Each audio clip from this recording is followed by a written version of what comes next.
3단원. 3단원에서 다루고자 하는 내용은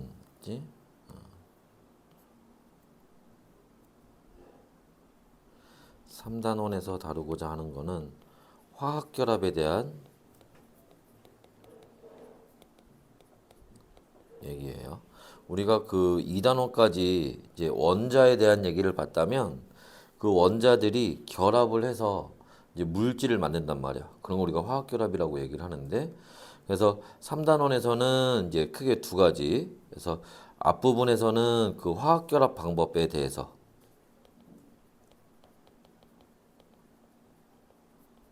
보게 될 거고, 이제 그 뒷부분에서는 그렇게 화학결합하는 것, 화학결합해서 만들어진 물질 중에 이제 우리 주변에 가장 많이 있는 물질이 분자란 말이야. 공유결합해서 만들어진. 그래서 그 분자에 대해서 이제 보게 될 거야. 특히 그 화학결합한 방법에 따라 물질의 구조가 달라지게 되고 그 구조에 따라 물질의 성질이 달라진단 말이야. 그래서 분자에서 그 구조와 성질에 대한 얘기들을 이제 보게 될 거예요. 아마 그 얘기까지는 아마 시험에 안 들어갈 것 같긴 한데 일단은 봅시다. 그래서 이제 먼저 우리가 보면 화학결합이라고 하는 화학결합의 방법들에 대해서 대략적인 얘기들을 보고 그 다음에 좀 구체적인 얘기로 들어가도록 합시다. 일단 화학결합은 뭐를 얘기하는 거니? 얘는 원자들의 결합이에요. 그렇게 원자들이 결합을 해서 물질을 생성하는 거. 그걸 우리가 화학결합이라고 얘기를 하는 거야. 그런데 이런 원자들에는 종류가 있죠. 크게 두 가지. 뭐? 금속 원자, 그치? 비금속 원자가 있죠. 금속 원자라고 하는 거는 뭐를 얘기하는 거고, 양이온 되는 걸 우리가 금속 원자라고 하는 거고, 비금속은 음이온 되는 걸 비금속 원자라고 하는 거야. 자, 그랬을 때, 자, 그럼 얘네들이 만날 수 있는 조합이 크게 세 가지 조합이 가능해요. 그래서 첫 번째로는 어떻게 금속 원자와 금속 원자가 결합을 하는 경우. 두 번째로는 금속 원자와 그치, 비금속 원자가 결합하는 경우. 세 번째로는 비금속 원자와 비금속 원자가 결합을 하는 경우. 그때 이렇게 금속 원자들끼리 결합할 때, 그치? 이때 사용하는 방법을 우리가 뭐라고? 공유결합이라고 얘기를, 공유결합? 금속결합이라고 하는 거고.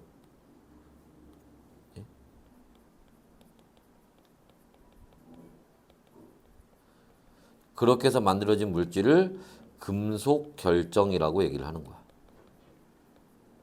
여기서 참고로 결정이라는 말은 고체라는 의미예요. 고체라고 해석을 하시면 되고 또 마찬가지로 자 금속과 비금속, 금속 원자와 비금속 원자가 결합할 때 이때 이용하는 방법을 우리가 이온 결합이라고 하는 거고 그렇게 해서 만들어진 물질을 뭐라고? 우리가 이온 결합 물질이라고도 하고 보통 우리가 통합과학에서는 이렇게 많이 얘기하는데 이걸 이온 결정이라고도 얘기를 합니다. 특히 여기 화학원에서는 얘네가 고체 상태로 있을 때에 대해서 비교하는 문제들이 나올 거기 때문에 결정이란 말을 많이 쓸 거야. 맞지? 그 다음에 비금속과 비금속이 결합할 때 이때 이용하는 방법을 우리가 뭐 공유결합이라고 하죠. 그리고 그렇게 해서 만들어진 물질들을 우리가 분자라고 하는데, 자 분자라고 하는데 그게 고체로 있을 때는 분자 결정이라고 하는 거예요. 근데 하나 조심해야 될 건 공유결합한다고 해서 다 분자되는 건 아니에요. 분자가 아닌 경우도 있어요. 그때는 그걸 우리가 뭐라고? 공유 결정이라고 합니다. 자, 에서 이런 애들이 있는데 여기서 이제 조금 더 이제 구체적인 얘기들 한번 해보도록 합시다. 어떤 얘기들을 할 거냐? 자, 금속과 금속이 결합해서, 금속 결합을 하는데 금속은 뭐가 된다고 그랬어? 양이온 된다고 그랬지. 그죠? 금속은 양이온이 되는 거예요. 그럼 양이온 될 때 여기서 빠져나간 전자들이 있는데 그 전자가 요 양이온 사이를 돌아다녀요. 이런 전자를 우리가 자유전자라고 한단 말이야. 그래서 금속 결합은 뭐에 의해서? 자유전자에 의해서 결합이 이루어지는 게 금속 결합인 거야. 또, 자, 금속과 비금속 이온 결합하는데 금속은 얘기했던 것처럼 뭐가? 양이온 되는 거고 그럼 이때 빠져나간 전자가 비금속으로 들어가서 비금속은 뭐가? 음이온이 되는 거지. 그럼 양이온은 플러스, 음이온은 마이너스 전기 띄니까 얘네 사이에 정전기적 인력이 작용해요. 그 인력으로 결합하는 게 이온 결합인 거야. 오케이? 자, 또, 자, 공유 결합은 비금속은 음이온이 되는데 음이온이 될 수가 없지, 지금. 전자를 받을 수가 없으니까. 주는 놈이 없잖아.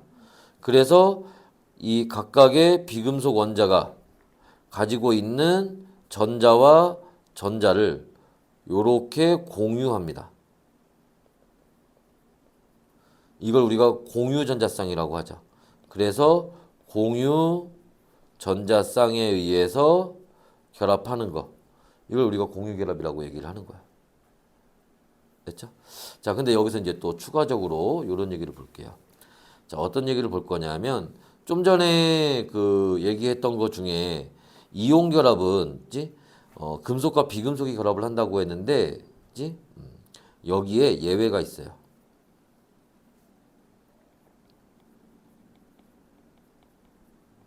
뭐가 예외냐?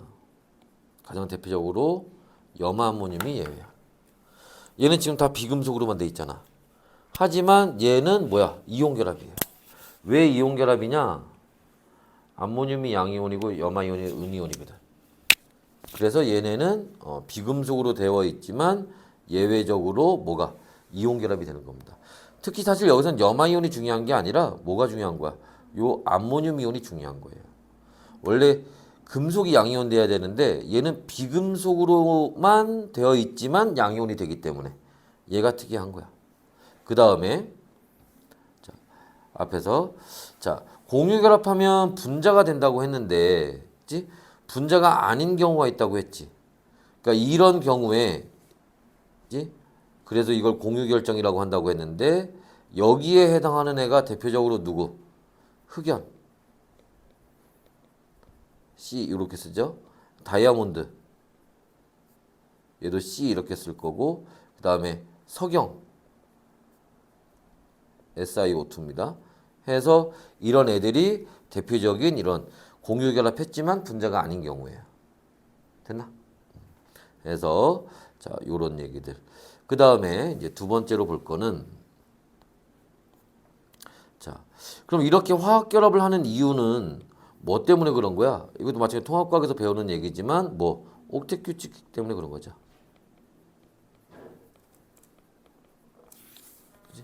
옥텟 규칙을 만족하기 위해서 이렇게 하는 거예요. 자, 그럼 옥텟 규칙이라고 하는 게 뭐냐? 얘는 최외곽 전자가 몇 개? 8개일 때 가장 안정된 상태가 된다라는 걸 얘기하는 거고, 이걸 보통 우리가 문제에서 옥텟 규칙이라는 말을 생각보다 그렇게 많이 사용하진 않아요. 그럼 뭐라고 하냐? 18족 원소와 같은 전자 배치를 가진다. 자, 이때 같은 전자 배치를 가진다라고 하는 거는 이건 이제 앞에 2단원에서 이제 자주 나오는 얘기 중에 하나인데 무슨 뜻이야? 같은 전자 개수를 가진다라는 뜻인 거야. 그 다음에 혹은 어떻게 안정한 이온의 전자 배치. 이렇게 이게 다 뭐야? 다른 말로 돌리면 옥텟 규칙 만족했다는 얘기야. 그치? 그래서 마찬가지로 자 안정한 이온의 전자 배치라는 거 안정한 게 됐던 건 뭐야? 18족이 됐다는 거지. 18족처럼 그 전자 배치를 가졌다는 얘기는 그거와 같은 전자 개수를 가지게 됐다는 거야. 그게 뭔데? 전자의 개수가 헬륨처럼 2개가 됐거나 네온처럼 10개가 됐거나 아르곤처럼 18개가 됐을 때를 얘기하는 거야. 그러니까 이온이 되면 전자는 요 2개 아니면 10개 아니면 18개 되는 거야, 무조건. 그런데 여기서 이제 우리가 이제 알아둬야 될 건 뭐냐면 뭐가 요 얘기에 요 옥텟 규칙에 뭐가 예외가 있다는 거지. 그지? 그래서 예외가 누구야, 대표적으로?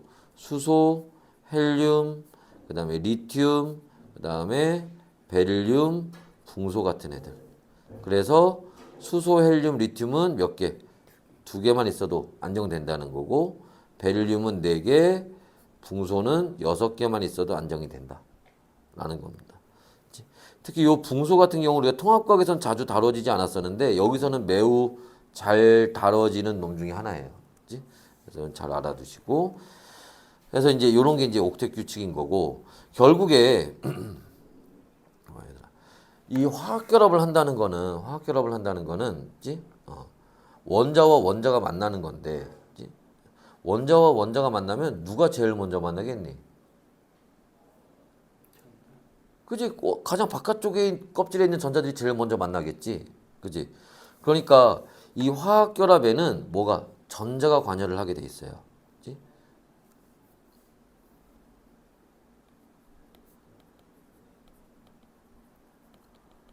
화학 결합에는 전자가 관여합니다. 그때 얘기하는 요 전자 화학 결합에 관여하는 전자 이게 원자과 전자야.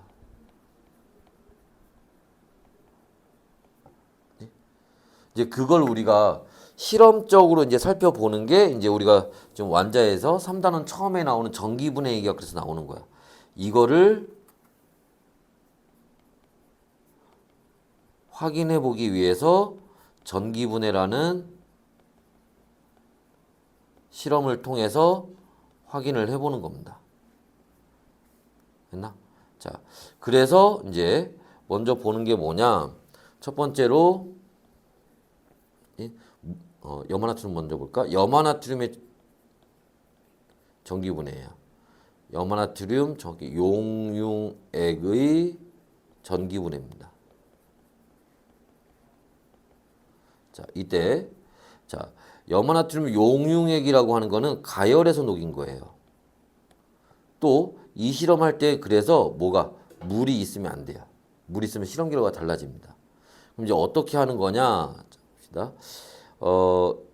염화나트륨이 있는데 얘를 뭐 하면 가열하면 얘가 나트륨 이온과 염화 이온으로 이렇게 깨져요. 그러면 나트륨 이온은 우리가 전극을 연결하면 어디로? 마이너스 극으로 이동할 거고요. 그 다음에 이렇게 숫자 마이너스 극을 향해서 이동할 거고 염화 이온은 어디를?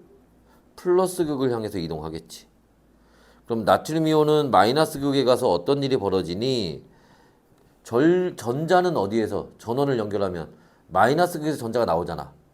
그러니까 얘가 다시 여기서 보면 여기가 마이너스 극이고 여기가 요렇게 플러스 극이면 나트륨 이온이 이렇게 오고 염화 이온이 이렇게 올 거예요. 그럼 전자가 마이너스 극에 와서 요렇게 나트륨 이온으로 들어갈 거고 반대로 전자는 어디로 들어가? 플러스 극으로 들어가잖아. 요렇게 염화 이온에 있던 전자가 플러스 극으로 들어갈 거야. 그래서 자 여기서는 나트륨 이온이 전자를 받아서 뭐가? 나트륨이 되는 반응이 일어날 거고 자 플러스 극에서는 자 염화 이온에서 전자가 빠져나가서 염소가 되는 요런 반응이 일어날 겁니다. 근데 염소는 Cl2로 발생하니까 2개 가서 2개가 나오는 요런 반응이 일어나겠지. 그치? 자, 이때 자 지금 여기서는 마이너스 극에서는 나트륨 이온이 전자를 받는 반응이 일어났지. 전자 받는 반응이 무슨 반응이야? 환원 반응이지. 환원 반응이 일어나요. 자, 플러스 극에서는 전자를 그죠? 주는 반응. 염화 이온이 전자를 줬잖아. 전자를 주는 반응이 뭐야? 그치. 산화 반응이 일어나죠. 잘 나오진 않지만 우리가 통합과학에서 산화환원을 배웠기 때문에 여기서 가끔 이렇게 산화환원 연결지어서 문제가 나올 수가 있어요. 근데 저 궁금한 게 있는데 5 아니에요? 동서 5번이죠. 6이에요? 그러니까 6개가 돼야 안정된다고. 아, 계속 이제 한번 봅시다. 자, 그러면 이제 지금 여기 했던 거를 우리가 화학 반응식으로도 한번 표현을 해보면 지금 이건 각각 마이너스 플러스 극에서 일어났던 화학 반응식이고 그러면 우리가 예를 들어서 염화나트륨 그래서 어디 나트륨 나오고 그다음에 염소 기체 나온다. 화학 반응식으로 쓰면 요렇게 표현이 됩니다. 됐나요? 그래서 보면 되는 거고. 자, 근데 이게 지금 그래서 우리가 지금 이 실험 왜 하는 거야? 전자가 관여한다는 걸 알아보려는 실험이잖아. 그게 무슨 상관이냐 이게. 그치? 봐봐. 거꾸로 간다고 생각을 해봐. 그럼 봐봐. 나트륨하고 염소가 만나서 염화나트륨 만들 거야. 지금 봐봐. 염화나트륨이 전자를 주고받고 해서 나트륨과 염소가 됐잖아. 그럼 거꾸로 나트륨과 염소가 만나서 염화나트륨 되려면 반대로 이제 전자를 뭐 해야 돼? 받고 주고 해야 되겠지. 그러니까 나트륨과 염소가 만나서 염화나트륨 되는 이온 결합할 때 전자를 주고받는 관계 반응이 일어난다. 그러니까 전자가 관여한다라는 거야, 이걸로. 이해됐어요? 그래서 다시 한번 정리해서 보면 결국 이 실험을 통해서 이온 결합에 뭐가 전자가 관여한다 라는 거를 알아보는 실험이라는 거야. 자, 두 번째. 그럼 이번에는 물의 전기분해입니다. 자, 물의 전기분해인데 이때 하나 또 알아둬야 될 게, 자, 물의 전기분해할 때는 반드시 여기에 소량의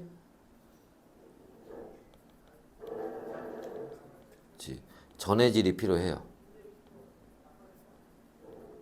그리고 얘기한 것처럼 이 소량의 전해질로는 거의 대부분의 모든 문제 교과서나 이런 데에서 다 뭐가 황산 나트륨이 이용이 됩니다.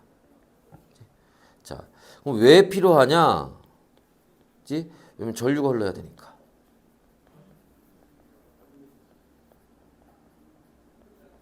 왜냐하면 이 실험은 전류가 흘러야 가능한 실험인데 물 자체는 뭐야? 비전해질이죠. 얘는 전류가 물만 있으면 전류가 안 흘러요. 실험이 안 돼. 그래서 소량의 전해질이 필요한 거고, 그래서 이제 전기 분해를 하게 되면 우리가 뭐 플러스 극과 마이너스 극에서 한번 차이를 한번 보면 그 플러스 극부터 볼까? 플러스 극에서는 여기 이렇게 플러스 극이 있어요. 여기 물 분자가 있습니다.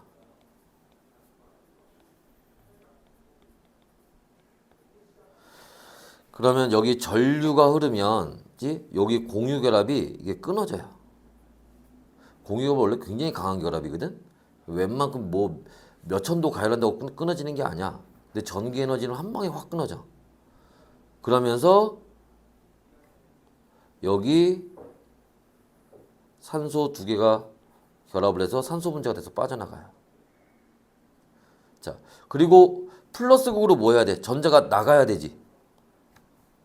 그래서 여기 수소에서 플러스 극으로 전자가 요렇게 가버립니다. 그럼 요 수소는 뭐가 되겠니? 전자 뺏겼으니까 수소 이온 되겠지? 됐어요? 그래서 플러스 극에서는 무슨 반응이 일어나니? 여기서는 물 분자 두 개가 산소 분자 만들고 수소 이온 4개 만들어지겠지. 여기도 있고 여기도 있고 여기도 있으니까. 그리고 전자 4개가 빠져나가는 이런 반응이 일어나요. 그 다음에 마이너스 극에서는 여기 또 물 분자가 이렇게 있을 텐데 또 전류를 흘려주면 여기도 공유결합이 이렇게 뚝 끊어집니다. 그러면서 여기 있는 수소 두 개가 요렇게 만나서 수소 기체를 요렇게 만들어요. 그리고 여기 있는 OH에 이제 마이너스의 전자가 오겠지. 그래서 얘가 전자를 받아서 얘가 뭐로 수선화이온으로 요렇게 변해요. 그래서 다시 정리해 보면 자, 물 마이너스 극에서는 물 분자가 여기 또 수선화이온 하나 더 되니까 전자 두 개를 받아서 수소 기체 하나 나오고 수산화이온이 두 개가 만들어지는 반응이 일어나. 그때 자, 여기는 전자가 4개 나갔는데 여긴 전자가 2개 들어왔어. 이건 말이 안 되지. 우리 건전지 연결하면 이쪽에서 100개 나가면 저쪽에서 100개 들어와야 되잖아. 그러니까 이거를 4개로 맞춰요. 그럼 전체 다 2를 곱해서 4가 되고 2가 되고 4가 되면 되겠지. 그래서 다시 한번 정리하면 어디에서는 자, 플러스 극에서는 요런 반응이 일어나는 거고 마이너스 극에서는 요런 반응이 일어나요. 됐어? 자, 그때 자, 다시 플러스 극에서는 산소가 나오고 그죠? 플러스 극에서는 수소 이온이 나오니까 산성이 되고 플러스 극에서는 전자가 나가는 산화 반응이 일어나는 거야. 그래서 나는 이런 반응을 산불 반응이라고 얘기를 해. 물의 전기분해는 산불 반응이야. 플러스 극에서 산소 나오고 산성되고 산화 반응이 일어나는 거야. 반면에 마이너스 극은 반대죠. 반대로 하면 되지. 수소 나올 거고 염기성 될 거고 그 다음에 환원 반응이 일어나는 거예요. 참고로 실제로 여기 얘네 있잖아. 지시약 집어넣으면 색깔 변해요. 플러스 극과 마이너스 극에서. 자, 여하튼 이거 왜 지워졌어? 자, 여하튼 그래서 얘네를 이제 하나의 반응식으로 합치면 그걸 이제 우리가 전체 반응식이라고 얘기를 하는데 어떻게 물 분자 2개가 들어가서 수소 분자와 산소 분자 요렇게 반응한다. 이게 전체 반응식인 거야. 그래서 플러스 극, 마이너스 극 반응을 각각 알고 있어야 돼. 자, 여하튼 간에 이거는 자, 앞에서 얘기했던 것처럼 봐봐. 자, 물이 수소와 산소로 뜯어질 때 그지? 전자가 들락날락 했잖아. 그럼 거꾸로 산소와 수소가 만나서 거꾸로 물을 만들 때도 뭐 해야 되겠어? 전자가 날락들락 해야겠지 그러면. 그러니까 전자가 관여하는 반응이라는 거야. 그치? 그래서 이 실험의 목적도 마찬가지로 앞에서 요 염화나트륨 요거 얘기 봤던 것처럼 여기서도 이번에는 뭐야? 그치, 공유결합에 그치, 전자가 관여한다 라는 걸 알아보는 실험이다 라는 겁니다. 됐어? 일단 오늘은 여기까지.